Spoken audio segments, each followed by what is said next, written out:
Ele e a família. Abra comigo a sua Bíblia no Salmo de número 57 e o versículo de número 7.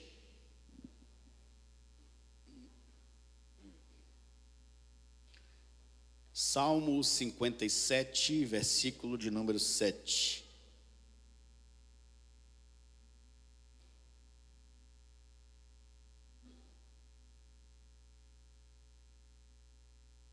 Diz assim a palavra do Senhor: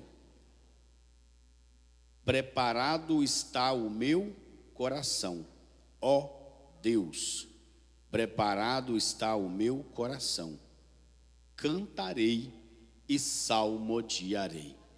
Podei-vos assentar. Meus queridos, este salmo ele traz para nós, neste versículo, uma mensagem muito forte. Muito forte, é sobre esta mensagem e sobre esse assunto que eu quero compartilhar, quero estar aqui externando para vocês. No cânon sagrado do Antigo Testamento, o livro de Salmo está na repartição dos livros poéticos. E o livro poético é o maior dessa seção de livros do Antigo Testamento. A maior parte do livro de Salmo, porque o livro de Salmo ele tem uma característica muito diferente dos demais livros, que os demais livros, na maioria deles, quando se tem identidade do escritor, é apenas um. Mas o livro de Salmo, ele é uma coletânea de salmos escritos. São vários escritores, vários autores, e até alguns que não foram identificados.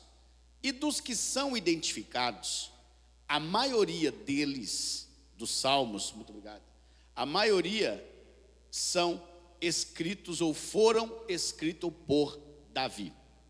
E este é mais um salmo de Davi.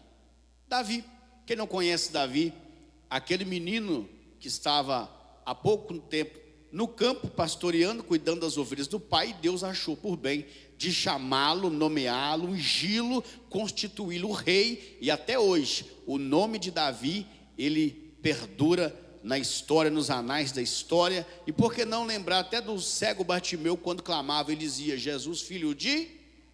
A importância do nome de Davi na história bíblica, na história do povo de Deus. E Davi escreve esse salmo, dizendo: preparado está o meu coração, ó Deus. Eu quero falar rapidamente sobre o coração. O coração aqui não é o nosso órgão do aparelho circulatório. Não é a bomba, o motor, como alguns costumam dizer, né? É o motor do corpo humano. Na verdade, ele tem uma importância muito grande, fisicamente falando, se tratando do coração. Mas figurativamente ou figuradamente, é utilizado por poetas, por escritores, ao longo da história. Falar de coração, por exemplo, quem nunca ouviu falar de fulano tem um coração muito bom, coração de ouro. Beltrano tem um coração duro, coração de pedra. Já ouviu falar isso? Aí outra pessoa às vezes costuma dizer, eu até fiz algumas anotações, porque às vezes acaba se perdendo a expressão. Uns têm um coração duro, outros nem tem coração. Já ouviu falar? Fulano de tal não tem coração. Não tem coração. Eu quero chamar a atenção de vocês para isso. Por que é que as pessoas usam? Por que é que as pessoas usam esse tipo de expressão? Porque, na verdade, o coração da pessoa é que revela a essência dela. Nós revelamos quem somos por meio daquilo que falamos e da forma a qual agimos. E o coração aqui não é o órgão, e sim a essência, o âmago do ser. Até porque ele está dizendo que o coração está preparado. E se fosse o coração físico, aí você chama lá o cardiologista, ele abre a sua caixa torácica, extrai o coração, parte o coração, e o que ele vai ver ali? Átrios e ventrículos, veias, algumas artérias, a aorta ali, vai ver alguma coisinha, aquilo que chama lá o esqueleto fibroso do coração, uma porçãozinha de sangue, nada mais. e nada menos. Aí, se partirmos para a neurologia, sem discutir as questões de divisão do cérebro que eles descobriram, né? Os dois hemisférios, que o direito comanda o esquerdo comanda o lado direito, e enfim, chegando na parte principal, aqui no córtex pré-frontal, aqui nós temos a essência do homem. A parte do cérebro com a responsabilidade de inteligência, de capacidade, de decisão, está aqui na frente. Mas aí, se chamar o cirurgião, abrir a caixa craniana, extrair o cérebro, colocar sobre a mesa e parti-lo, eu quero ver o que tem aqui dentro.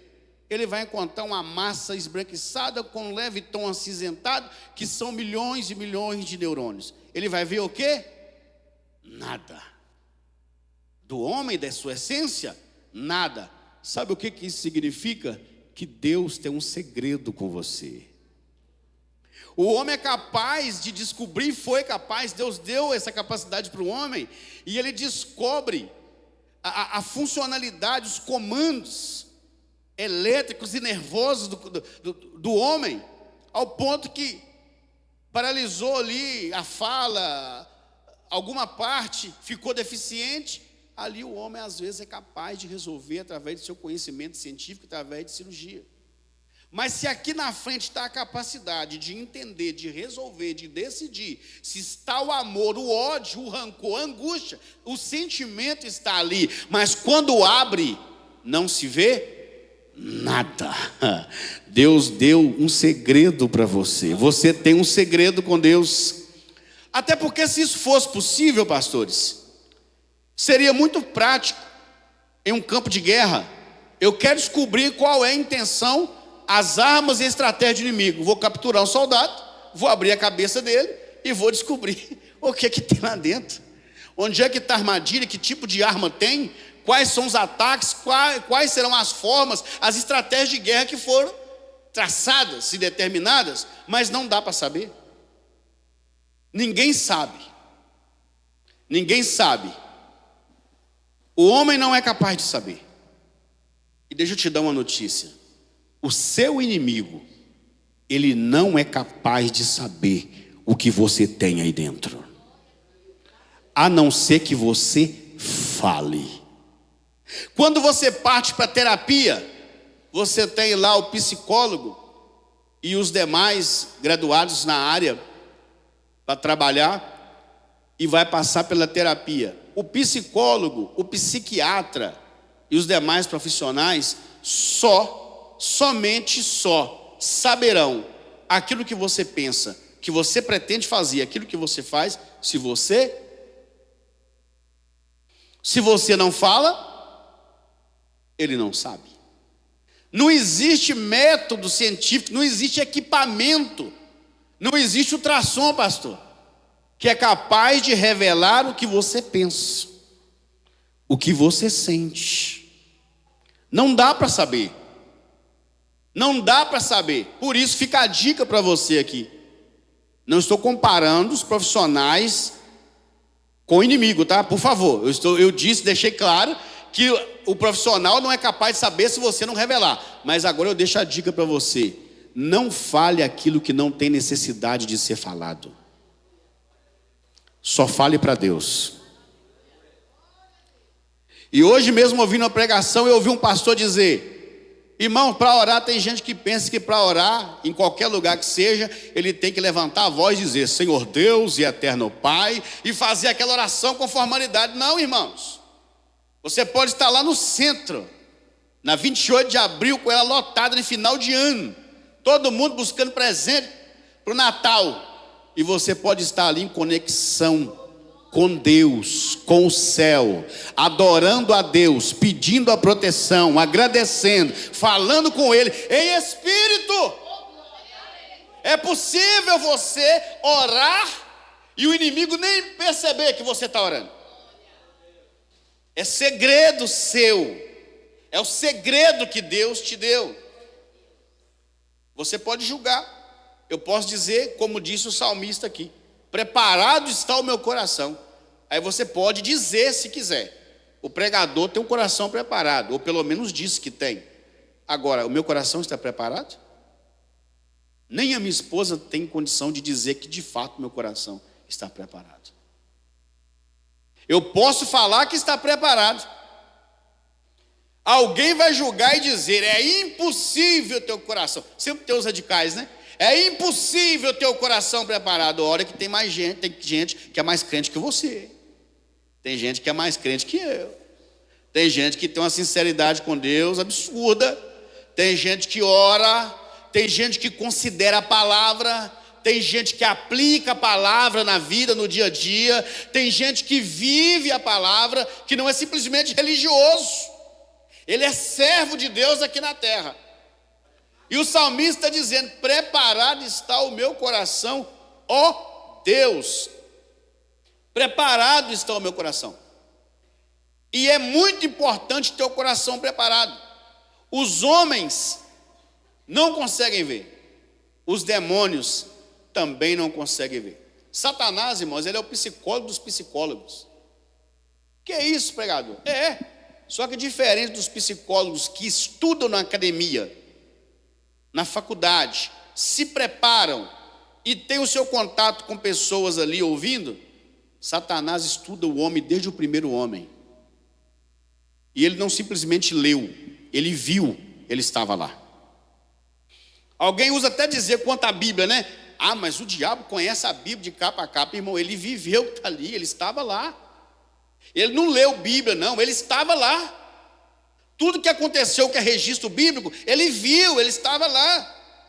Então, desde o primeiro homem, ele está acompanhando a trajetória da humanidade. Você pensa que não? Enquanto você leva a sério, ele também está levando a sério. Se você deixar de levar, ele continua levando a sério. Se você parar para descansar, ele continua trabalhando. Se você dorme, ele continua trabalhando. Se você está de férias, ele continua trabalhando. Por isso que a Bíblia vai dizer para você orar em todo, é orar sem cessar, ser vigilante, é o tempo inteiro. Deixa eu lembrar vocês de um versículo. 1 Pedro capítulo 5, versículo 8. Irmãos, sede sóbrio e vigiai, porque o diabo, vosso adversário, está ao vosso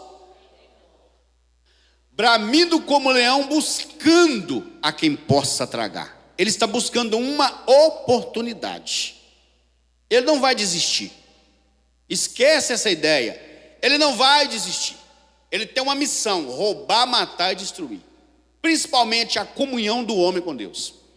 O fisicamente, o destruir fisicamente, financeiramente, para algumas pessoas abala o emocional, o psicológico, traz prejuízo. Mas tem gente, irmão, que se perder finança, emprego, ele continua servo. Tem gente que se adoecer parece que fica mais crente. Já viu isso? Já foi visitar um crente no leito? Aí você já entra assim com o coração na mão, estudando na mente qual palavra que eu vou usar para consolar. Você sai de lá consolado.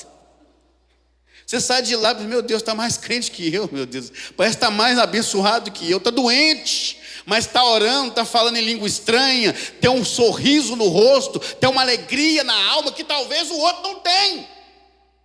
Porque está lá. Então tem gente que se perder alguma coisa, não vai fazer diferença. Mas tem gente que faz muita diferença. Mas isso, como não resolve tudo, ele quer destruir a comunhão do homem com Deus. Aí sabe o que a Bíblia diz? Provérbios 4, 23. Sobre tudo que se deve guardar, guarda o teu, porque dele procede as saídas da vida. Acima de tudo, tem gente que guarda ouro. Não está errado, tem que guardar.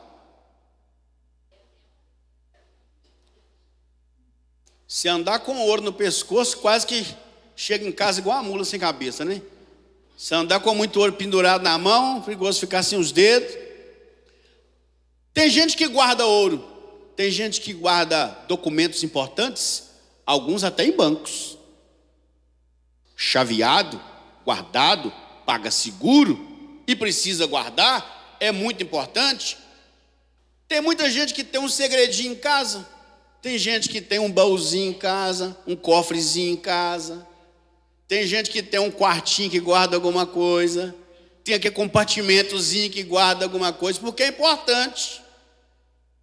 Eu vou te falar de coisa que não tem valor, mas é importante. Não tem preço, né? Ele não tem preço, mas tem valor. Ganhou um presentezinho, é uma xícarazinha. Mas quem deu é tão importante, e talvez essa pessoa nem está mais aqui. Qual o valor, qual o preço que vale essa canequinha?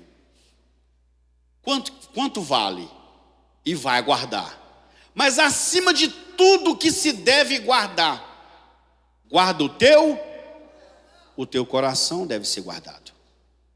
É importante guardar o coração, irmão, porque a conclusão do versículo nos traz uma informação muito grande, muito forte. É porque dele que procede as saídas, é através dele que você vai decidir, irmãos. É por causa dele. E tem que guardar. Por quê, pregado? Os olhos, como janelas da alma, você vai ver. O que você vê, você processa. Mas o seu coração sente. O seu coração pensa. Já viu aquela frase? O que os olhos não vê? Faz sentido ou não? O que você ouve? Vem aqui ou não vem? Quem é que teve uma batida de porta no rosto, ou ouviu uma palavra forte e não ficou chateado? Muda a decisão. Talvez iria fazer, já não vai fazer mais. Já estava planejado viajar, mas não vai mais. Iria comprar, não vai comprar mais. Iria ficar, já não vai ficar mais. Por causa daquilo que mudou ou não mudou a decisão do coração? Mudou ou não mudou a saída da vida? Por isso nós devemos guardar o nosso coração. Porque nós somos impactados de várias formas durante o dia, durante a nossa vida. Você ouve e pelo que ouviu, você age. Você fala ou você deixa de falar. E o cristão, para ser cristão de fato, tem que tomar muito cuidado. Porque nós temos que ter a pele grossa e o coração mole. Igual José. Imagina bem. Maltratado pelos irmãos, invejado pelos irmãos, lançado no poço pelos irmãos, de lá tirado, mas não para salvar, para vender como escravo, vendido pelos irmãos. Mas lá naquele dia, Deus fez de duro, segurou, engoliu seco, fez de conta que estava tudo certo. Quando já estava para explodir, ele correu no canto porque o coração já não estava mais aguentando. Ele insistiu até que trouxesse o pai com as suas artimanhas e estratégia. E ele se revela aos seus irmãos. Ele perdoou os seus irmãos. Deixa eu fazer uma aplicação para você aqui. Talvez alguém até dirige palavras ou tenha atitude que não te faça sentir bem. Mas às vezes Deus nomeou você para ser bênção na vida dessa pessoa. Talvez a continuidade dessa pessoa, principalmente espiritual ou em outros fatores, porque talvez pode ter um vínculo maior, além de irmandade cristã, está dependendo de você por causa do chamado que Deus tem na sua vida, por causa da responsabilidade que Deus colocou sobre os seus ombros. Então tenha a pele grossa, mas tenha o coração mole para amar, para perdoar, para pedir perdão. É fácil, irmãos, pedir perdão? Se não é fácil pedir perdão, eu vou dizer para você que perdoar também não é fácil. É fácil perdoar? Se uma pessoa te maltrata, e essa pessoa tomava café com você e você ria com ela na mesa, ela te pede perdão. No outro dia você já toma café com ela? é provável que nunca mais, irmãos. Está vendo a dificuldade? Está vendo a seriedade da coisa? É muito mais sério do que você pensa. Vamos para a Bíblia? Provérbios 18 e 19. É mais fácil conquistar uma cidade fortificada do que um coração ferido de um irmão. Deixa eu ilustrar para você aqui uma cidade forte. Conhece a Deno Moreira no Ipaba? Ou pelo menos já ouviu falar? É uma cadeia, você chega lá, tem uma guarita na entrada, uma cerca de tela com mais de 5 metros de altura. Você entra, quando chega lá na frente, vários homens armados além dos que estão embaixo, lá em cima tem, vários portões e um muro de concreto, uma mureta de concreto gigante, quase com a Jericó da vida. E quando você passa por aqueles portões, tem outros portões lá dentro. Aí você chega, tem bloco, no bloco tem gaiola. Para sair de lá, irmãos, só se facilitar. Ou seja, quem tem a chave, deixar sair. Quem está lá não sai, a não ser que seja facilitado. E quem está fora, não entra, porque é uma fortaleza. Aí o que a Bíblia está dizendo? É muito mais fácil você entrar na Deno Moreira, derrubar portão, derrubar aqueles homens armados, invadir o bloco, tirar todo mundo lá de dentro, do que conquistar, trazer para a mesa, trazer para perto, junto de você, um coração que você feriu. É muito mais fácil conquistar uma fortaleza. Aí eu estou aplicando na sua vida, mas que isso, pregador? Mas que palavra dura. Mas eu estou falando de coração preparado, mas tem como virar a coisa aqui, não para massagear o seu ego, mas para você ficar vigilante. Porque você pode ferir, mas você também pode ser o ferido. E aí você tem que guardar o seu coração, porque dele procede as saídas da vida. Porque se você não perdoar e ficar ferido dessa forma, como uma fortaleza impenetrável, você não vai herdar o reino dos céus. Porque se você não perdoar os homens as suas ofensas, vosso Pai Celestial, é Bíblia. Irmãos, a verdade é que nós temos que tomar cuidado. Outro dia eu pregando numa igreja, eu disse, nós falamos muito contra o fariseu. A atitude do fariseu é feia, horrível, falso, duplicidade de caráter, parece que é cristão e não é, parece que tem, mas não tem, parece que faz, mas não faz. Mas eu falei, se eu não vigiar, eu sou um fariseu de carteirinha. Eu tenho que vigiar para isso. Eu tenho que vigiar para que isso não aconteça na minha vida. Agora imagina aqui, quem acredita que o arrebatamento da igreja vai acontecer? Se acontecer hoje, já pensou o pregador ficar aqui com o microfone na mão e você ficar aqui com ele? Misericórdia. Misericórdia. Mas a pergunta que eu faço não é para te apertar, mas para te despertar. Como está o seu coração? Começa a fazer uma reflexão aí, irmãos. Eu fico abismado como tem gente que consegue deixar de preocupar com a vida dele e preocupar com a vida do outro. Se eu cuidar da minha vida, eu vou correr o risco de não ser salvo ainda, irmão. De tão difícil que é. Não é que Deus é ruim, é que nós temos uma tendência muito ruim. É porque a porta continua estreita, o caminho continua apertado.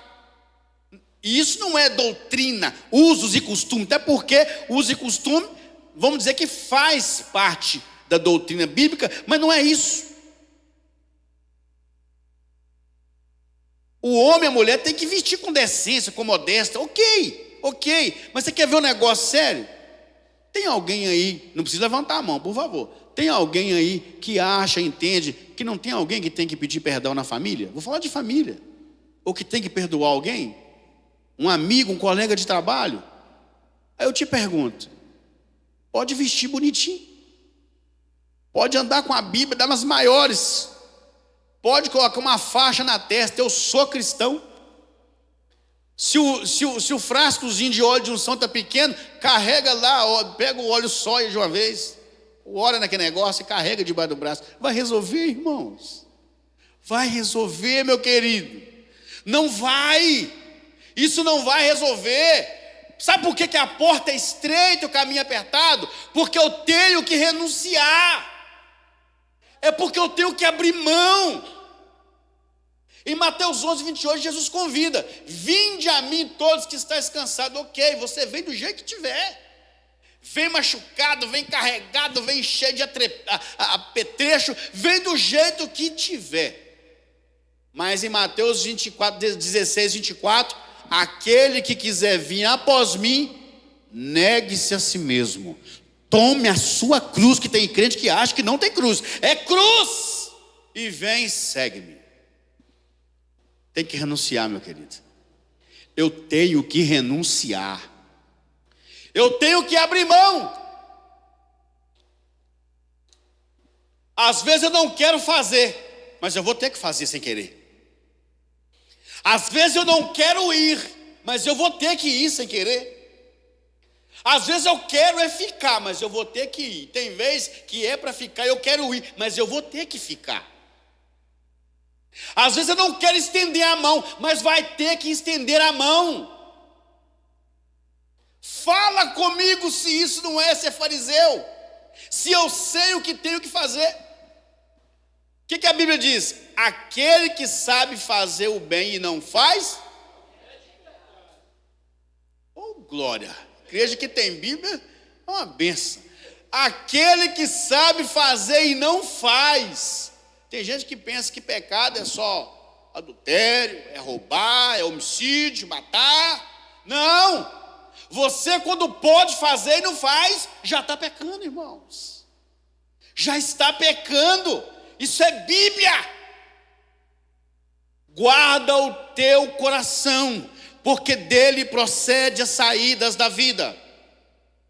Olha para Davi, irmãos.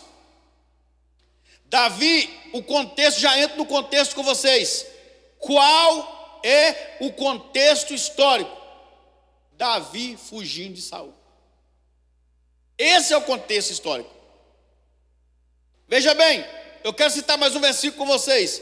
E por que eu devo guardar o coração? Porque ele é enganoso. Ah, mas é mesmo, tem gente que engana a gente. Não é disso que a Bíblia está falando, não. É o seu coração que te engana, não é o coração do outro que te engana, não. É o seu mesmo. É o seu coração que te engana. Fala comigo que você nunca tomou uma decisão e depois pôs a mão na cabeça. Meu Deus do céu, o que eu fui fazer? É só eu que fiz isso. Outra hora, fala uma coisa, meu Deus do céu, não era para ter falado. O que eu fui fazer? Eu não devia ter falado, já falei. Eu não devia ter feito, mas fiz. Eu não devia ter decidido, já decidi. Já foi, agora é corrigir. Tem consequência? Tem. É tentar resolver, mas o seu coração pode te enganar. E como o seu coração pode te enganar, a recomendação bíblica está aqui. Qual que é a expressão de Jeremias? Enganoso é o coração mais do que todas as coisas, e perverso. Quem o conhecerá? Quem vai conhecer? Quantas vezes que você estava certo de uma coisa, por causa de um acontecimento, você ficou na bifurcação. E agora? Eu vou para lá ou eu vou para cá? O que eu faço? Porque o coração engana. O coração engana. E por esse motivo é que você deve guardá-lo, porque ele engana. Toma cuidado com as decisões que você toma, para que as suas decisões não atrapalhem a sua comunhão com Deus. Para que a minha decisão não interrompa a minha comunhão com o Espírito Santo. Irmãos, que eu e você não sejamos pegos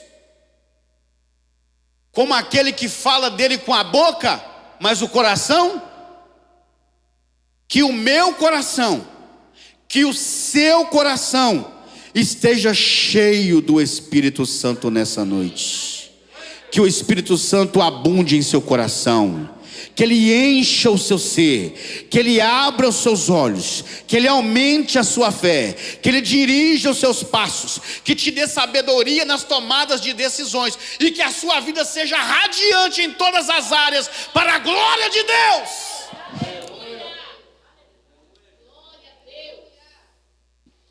Quantas decisões tomamos?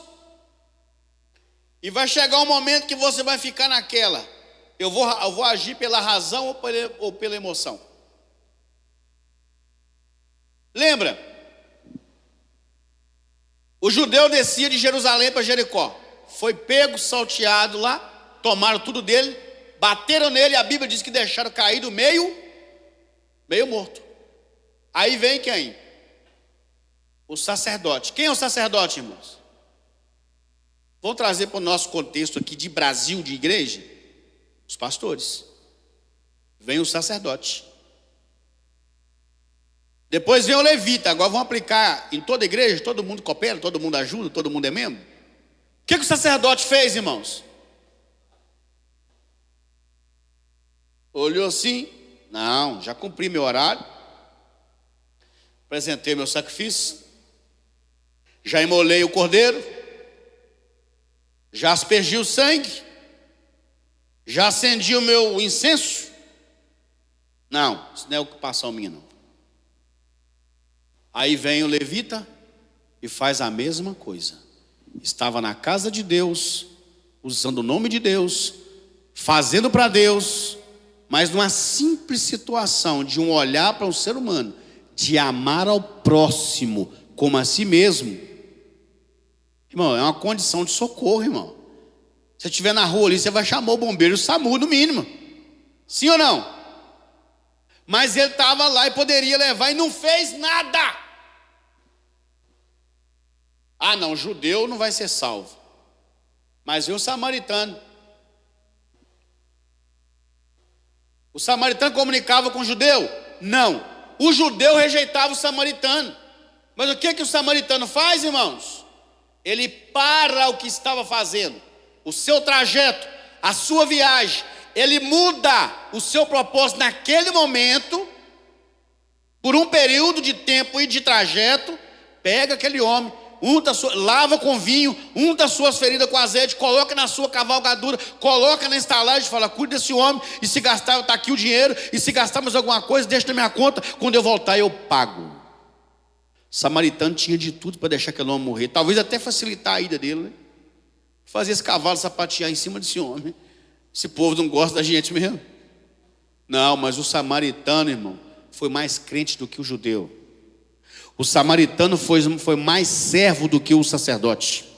O samaritano foi mais servo do que o levita, porque ele agiu conforme a vontade de Deus. Vai ter momento na sua vida, lá vai mais aplicação, você vai fazer o que não quer fazer, irmão. E como cristão você precisa aprender isso. É o sal da terra, é a luz do mundo. Você tem que entender que você é servo de Deus na terra. E quando acontecer uma coisa, irmão, toma lá da cá é no mundo, irmão. Toma lá da cá é o mundo, é o ímpio. É o ímpio que age de qualquer maneira. Eu e você, nós precisamos ter o pensamento de cristão aqui na terra. Nós estamos andando na terra, mas o nosso lugar é o céu. Nós caminhamos aqui na terra, dependemos do que tem na terra, provisoriamente, mas a nossa morada eterna está preparada no céu. Cristo já preparou a sua morada, e é lá que eu quero te ver. Eu preciso te ver lá. Nós precisamos. Por que é que eu devo guardar o coração? Porque o coração é sensível. Eu já citei e vou repetir. É mais fácil conquistar uma cidade fortificada do que o coração ferido de um irmão. Davi está fugindo de Saul. Irmãos, o que Davi fez contra Saul, irmãos? Davi era um servo fiel. Davi era um guerreiro valente. Davi se tornou capitão muito rápido. Quem era Davi? era um pastor de ovelhas que daqui a pouco está matando Golias. Quem estava listado, estava com a armadura, não conseguiu. Tinha nome lá no alistamento, pastor. Tinha couraça, capacete, calçado, peito cingido, espada na mão, escudo. Mas quando Golias bradava, eles corriam. Parece que eu até vejo a cena, o homem até pisando no calcanhar do outro. Não tem homem, Israel, para pelejar comigo? Quando Davi escuta, sabe qual foi a fala de Davi? Quem é esse incircunciso para afrontar o exército do Deus? Onde estava o coração daqueles soldados, irmãos? Onde estava o coração dos capitães? Onde estava o coração daquele povo? Aí me aparece um jovem que nem idade tinha de ter o nome arrolado no alistamento, mas estava conectado com a eternidade. A pergunta dele é: quem é esse circunciso para afrontar o exército do Deus vivo? Deixa eu dizer para você, o seu nome está listado, viu? O seu nome está lá no exército de Deus. E você, como alistado, não existe gigante que vai ficar de pé na sua frente, porque a vitória está garantida, porque você está confiante naquele que pode todas as coisas, que é dono do céu, é dono da terra, adorado no céu, crido e adorado na terra, temido e respeitado no inferno. Ele tem todo o poder sobre todas as coisas, e operando ele, quem? Ninguém vai impedir. A vitória é sua, a vitória é nossa pelo sangue de Jesus. E Davi derruba o gigante. As mulheres começaram a cantar: Saul matou seus milhares, e Davi seus 10 milhares. O ciúme já começou ali, irmãos. Saul chegou a dizer: agora só falta o trono, né? Só falta o trono. Todo mundo está clamando o nome dele, vou ter que matar. Começa a perseguir um homem que ele, de certa forma, ele desprezava o valor da sua vida, quando ele considerava o valor de Jerusalém e o valor da vida do rei. Ele se dedicava, ele servia e era visto como inimigo. Não se assuste se isso acontecer com você em algum lugar. Você vai servir, você vai dedicar e vai ser visto como inimigo. E não traz isso só para o âmbito cristão aqui na igreja, não. Aplica isso dentro da sua casa. Aplica isso lá no seu trabalho. Aplica isso na rua, em qualquer lugar, no comércio. Você vai ser útil e vai ser tratado como inútil. Você vai se doar e a pessoa vai te desprezar. E tem gente que vai até te atacar. Alguns vão querer o seu mal. Alguém vai querer dar cabo da sua vida. Aconteceu com Davi. E Davi fugia. E nessas andanças de Davi, e uma vez ele atirou uma lança e cravou na parede, Davi se esquivou, era para atravessar Davi, e Davi foge. E Davi está na caverna. Resumindo, para a gente chegar aqui no finalmente, Davi está na caverna. E quando está na caverna, Saul entra. A Bíblia diz: ele entrou para cobrir os pés. Em resumo, ele foi usar o banheiro. Davi está lá dentro da caverna, lá no fundo, escuro. Os homens de Davi com ele. Aí entra Saul, olha para um lado, para o outro. Uns 2 homens lá na porta da caverna. Saul entra, cobriu os pés. Aí o soldado viu, puxou no ouvido dele assim: Senhor, está na mão o homem. Atravessar ele aqui. Acabou. Tirar a cabeça desse camarada. Só pega a coroa. Davi é rei. E está tudo certo. Acabou o problema, acabou a guerra, acabou a perseguição. Aí Davi diz: não, eu não posso tocar no ungido do Senhor. Olha a atitude de Saul, irmão. A gente fica assim, com aquele pensamento: meu Deus, mas que camarada complicado, homem terrível, desviado, horrível, distante de Deus. mas tem que respeitar o que Deus colocou sobre ele. Deus colocou e Deus... Irmão, tem coisa que Deus vai fazer, deixa Deus fazer. Deixa Deus fazer, e vai fazer, irmãos. Vai fazer, tem coisa que você pensa que não, mas ele vai. Não é macumba cristã não, não é macumba gospel não, irmão. É lei da semeadura. Mas não seja você o instrumento. Deixa as coisas acontecerem. Seja crente e vai para a oração. Apresenta a Deus de joelho, faça como Ezequias. Está sendo afrontado, falando absurdo, até escreveu. Ele pegou o bilhete, colocou no WhatsApp, irmão. Colocou no status: meu Deus, a vida está ruim, eu quero morrer. Ah não, a vida não presta. Pôs lá no Instagram, TikTok, fez carinha de choro. Ele dobrou o joelho e falou: Senhor, essa afronta aqui não é só contra mim não, é contra o Senhor também.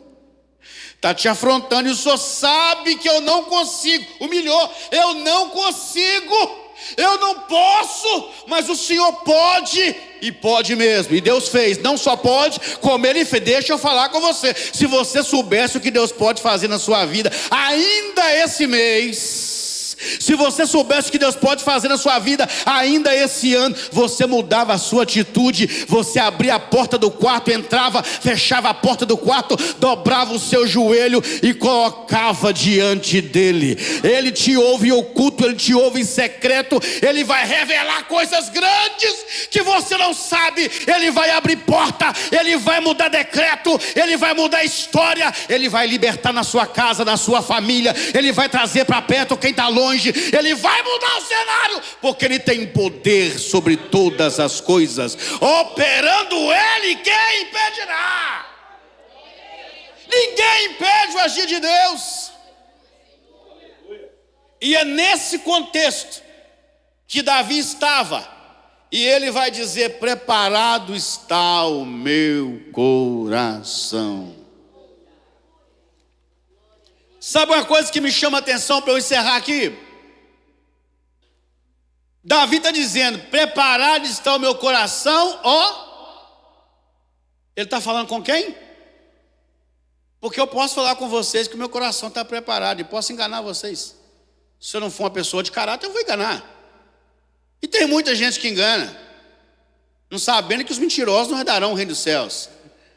Mas infelizmente engana, mas lá na frente a coisa aperta.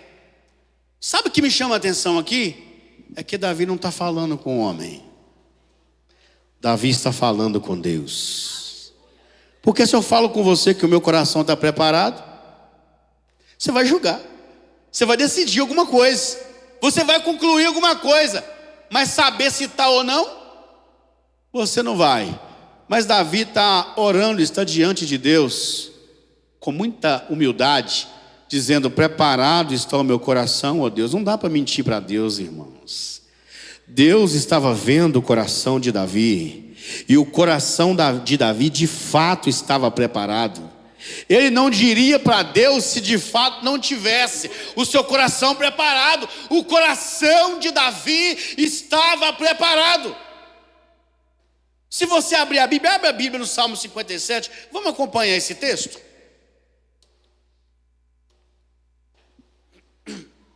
O primeiro versículo ele diz o seguinte: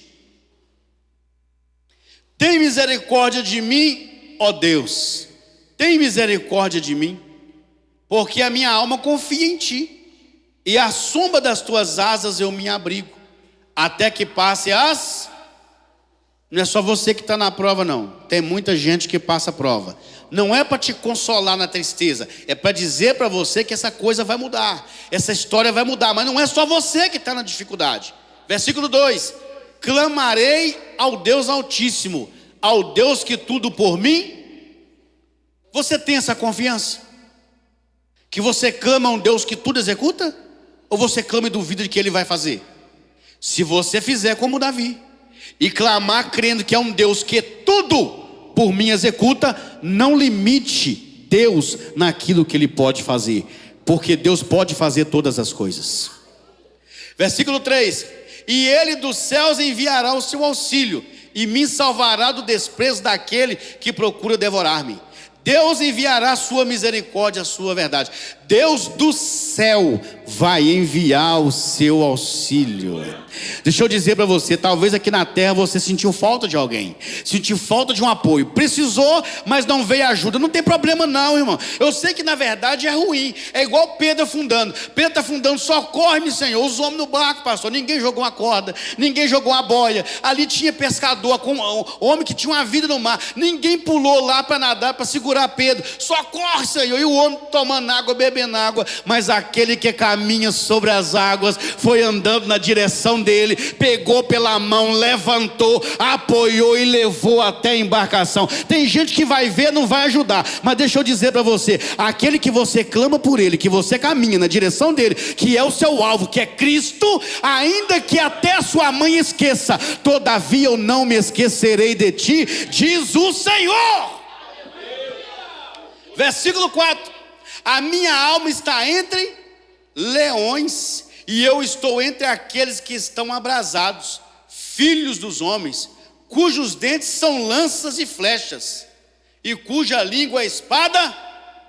Só fala mal, só maldição, só desprezo, só zombaria. Ele está dizendo, eu estou entre, ele está no meio, rodeado.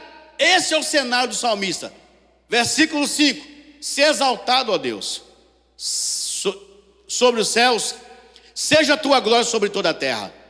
Versículo 6: armaram a rede para os meus passos, e a minha alma ficou abatida. O homem ficou triste. Cavaram a cova diante de mim, mas foram eles que caíram. É o que eu acabei de falar com você. Deixa Deus trabalhar. Não entra onde não é da sua competência. Deixa Deus fazer, que Deus faz. Deus opera. Versículo 7, aí ele vai dizer: preparado está o meu. No meio de tudo isso, perseguido, mas o coração está preparado. Difamado, mas o coração está preparado. Armando laço e cova para ele, mas o coração continua preparado. Eu sei em quem eu tenho crido. Irmão, Davi era crente. Sabe o que ele diz lá no Salmo 34, versículo 25, 37, 25? Fui moço, salvo engano, 37, 25. Fui moço, hoje sou, nunca vi um justo desamparado, e nem a sua descendência mendigar o pão. Deus não desampara ninguém. Deus está te vendo. Deus contempla a sua vida, Deus vê a sua casa, Deus vê o seu coração, Deus vê a sua história, Ele vê a sua caminhada. Você não está esquecido, você está no radar de Deus. Deus já desenhou um alvo na sua vida para abençoar. Que é isso, pregador? Isso é pregar, aquele tipo de mensagem, mas jamais. Eu arrochei aqui no início. Eu disse que você precisa de ser cristão, precisa de obedecer, precisa de falar a verdade, precisa de pedir perdão, precisa perdoar. Mas quem anda em retidão, há uma promessa de bênção de Deus na nossa vida aqui na terra. Enquanto Jesus vem, que não vem, Deus tem bênção para sua casa, Deus tem bênção para sua vida, Deus tem bênção para o seu ministério, Deus tem bênção para você. Nós precisamos tomar posse disso, tomar atitude de cristão. Chega na sua casa e abençoa a sua família, meu querido. Tem gente que amaldiçoa o salário, amaldiçoa a casa, reclama do marido, da esposa, do filho. Pode ser que está tudo atrapalhado, mas chega na sua casa, estende a mão e fala: a minha casa é uma bênção, a minha família é uma bênção, a minha filha é uma bênção, o meu filho é uma bênção, o meu esposo é uma bênção, a minha esposa é uma bênção, o meu lar é uma bênção, o meu salário é uma bênção, a provisão é uma bênção, tudo é uma bênção em nome de Jesus. Começa a profetizar, meu querido. Começa a profetizar. Começa a profetizar que essa tristeza vai sair da sua casa. Começa a profetizar que essa opressão vai sair da sua casa. Começa a profetizar que todo espírito mau que tenta perturbar, ele vai ter que sair em nome de Jesus. Em nome de Jesus. Quantos acreditam que o Senhor faz milagres? Eu quero orar com vocês. Posso orar, pastor? Vamos encerrar? que tenhamos o coração preparados e crendo na vitória e no poder de Deus.